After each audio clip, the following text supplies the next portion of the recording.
Paul Nobles from eattoperform.com. I wanted to run through a topic that was brought up related to people with a lot of fat to lose.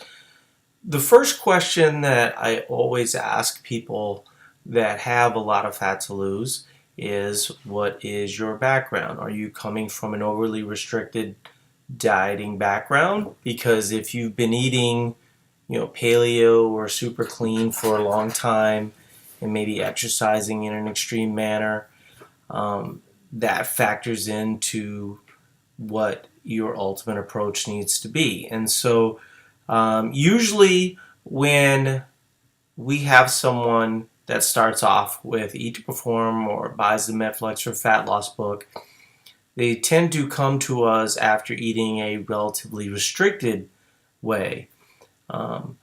That's not always the case. And so if, for instance, you've been plowing down Twinkies for a while and it's got a little out of control, or maybe summer got out of hand, a few more beers than you would have liked, then go right ahead and jump into a gradual approach to fat loss. And what I mean by a gradual approach to fat loss, well, let me just back up for just a second.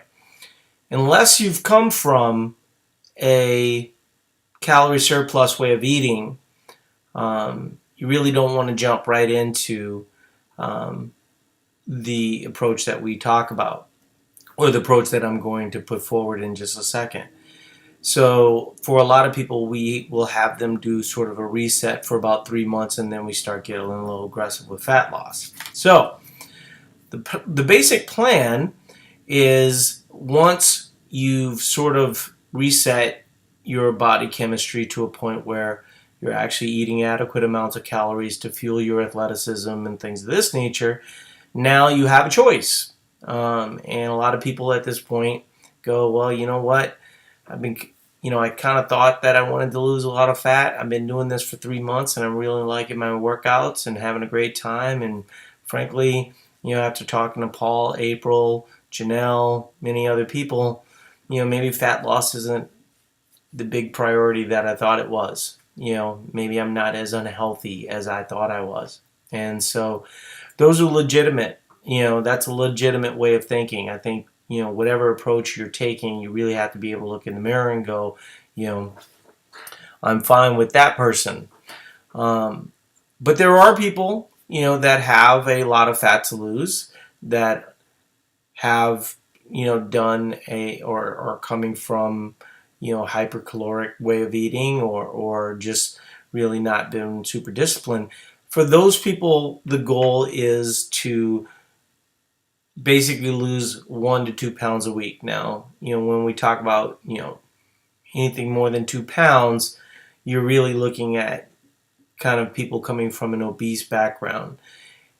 If you're in that place, you're going to want to be real careful about the amount that you're working out, because if you're going to show up doing high intensity work 5-6 days a week, it's going to really cause more of a stressful type situation. And that's actually how I started off, and one of the reasons why I figured out that it wasn't the best approach, because I was creating this super stressful environment. And once I started feeding my workouts and took a little bit more gradual approach, if there's any one thing that I would say that I wish I had done a lot better, would have been draw up my approach even longer than I did, and just take a more healthful approach. But for a lot of people, you want to kind of see results right now.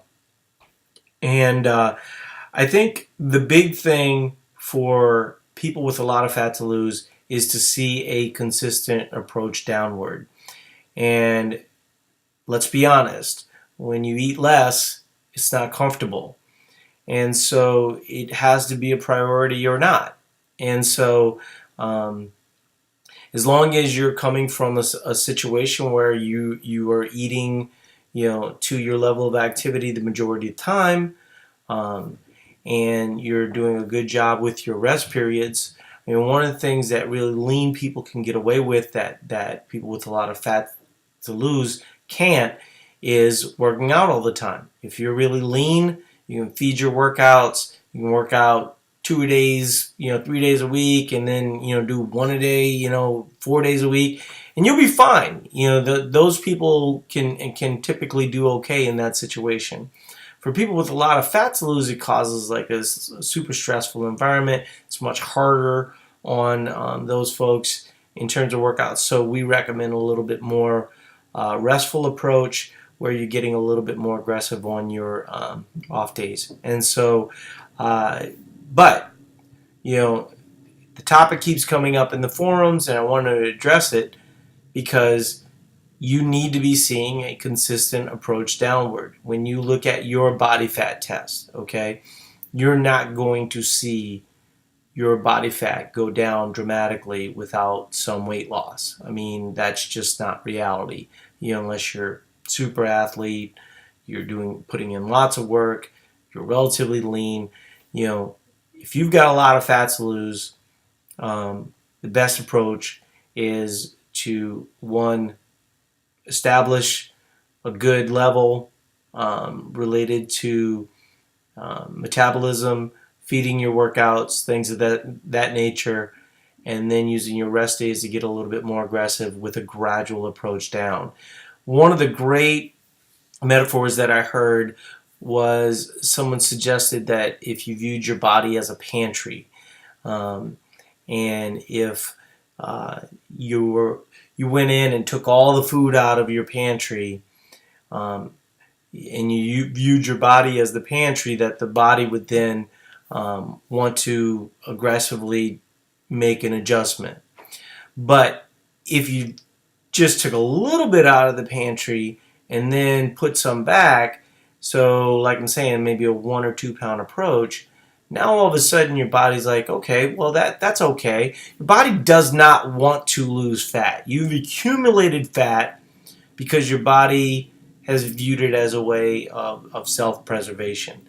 So if you can take a longer, more sustainable approach, what you're going to find is that's going to be the best way to do things in the long run. So I hope this was helpful, but I will tell you, you have to be really honest with yourself. It's not comfortable eating less, ever, and so you have to decide if it's really a priority or not. But these instances where people will lose 10 and 20 pounds in a couple weeks and things of that nature, ultimately they're just emptying out their fat cells and not affecting their fat long term in any dramatic way. So I hope that's helpful. But the reality of the situation is anytime you're eating less, it's not comfortable, and so you can't really try and pull that off in a stressful environment where you're working out at high intensity and then also eating less, because that ultimately leads to you holding on to fat as a result. So I hope that's helpful, and yeah, if you guys have any questions, just take them up with April in the forums and we'll go from there.